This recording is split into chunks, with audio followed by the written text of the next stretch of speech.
ǹjẹ́ ti gbọ́ wọ́n ní Tọpẹ ọmọ Ọga Bello ló ń fẹ́ Fathia Balógun lọ́wọ́ yìí. Àwọn akẹgbẹ́ ẹ̀ nídìí iṣẹ́ tíátà náà ni wọ́n ń sọ ọ́ òun lòun náà bá sọ pé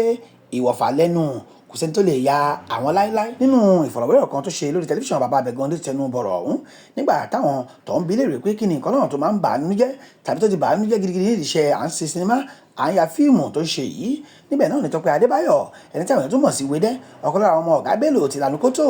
òun tó sọ náà ni pé ẹ̀wà gbà mí kẹ̀ èmi màríru eléyìí rí àbí nígbà tí àwọn èèyàn kan láàrin àwọn òṣèré ẹgbẹ́ mi ń gbé kiri wípé èmi kékeré yìí ni mò ń ṣe kinní yẹn fún àǹtí Fathia Balógun nínú kọ̀rọ̀ yàrá níbo síbo bó ṣe sọ náà ni ó ń fi Elédùmarè ṣẹ̀rí tó ń bora gidigidi wípé òun kò bá àǹtí Fathia mọ́mí Khalid wọ yàrá kankan kódà òun ò tiẹ̀ kan ilẹ̀kùn obìnrin onítíátà yẹn náà wò débi tí òun yóò wọlé síbẹ̀ gbangba. Gẹ́gẹ́ bó ṣe sọ nínú ìfọ̀rọ̀wérọ̀ kan tó ṣe pẹ̀lú tẹlifíṣàn bàbá abẹ ló ti túṣu sísàlẹ̀ kókó lórí ohun tí àwọn akẹgbẹ́ ń gbé kiri tí kìnìún òun sì ń bà á nínú jẹ́. Wọ́n ní Tọpẹ Adébáyọ̀ ọmọ Ọga Bello ló ń ṣe sùlésùlé pẹ̀lú alájà Fathia Balógun ìyẹn gbajúmọ̀ òṣèré tíátà tó bímọ fún Saheed Balógun nínú àwọn òṣèré tíátà tí ayé mọ̀ dáadáa ni o. Ṣé èrè ni bàbá ọgbọ́n ọ̀kan lára àwọn èrè ayé ẹ̀ tó rí iṣẹ́ òun náà ni Tọpẹ ọmọ Ọga Bello sọ débẹ̀ yẹn ó láwọn òṣèré tíátà ọ̀hún gan ni wọ́n ń gbé kiri o tí ayé sì fẹ́rẹ̀ gba ọ̀rọ̀ ń gbọ́ tí kìnìún sì ń ba òun nínú jẹ́. Òṣèré tíátà ìfikún pé àjọṣepọ̀ tó dánmọ́ dáadáa làwọn èèyàn kan rí o nígbà tí wọ́n sì wá títí tí wọn kò rí tọ́rọ̀ òun dàrú mọ́ wọn lójú yányán ni wọ́n bá ń sọ kiri wípé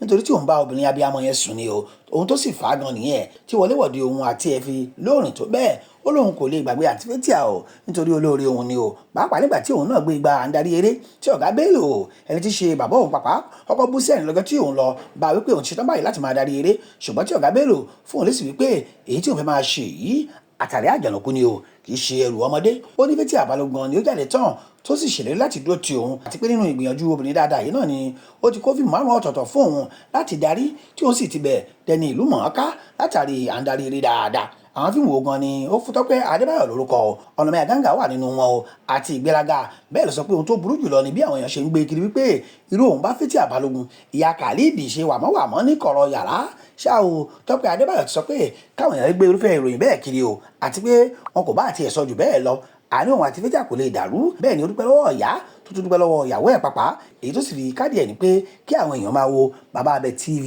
dáadáa o. Alore TV Alore TV nílé nílé òkúni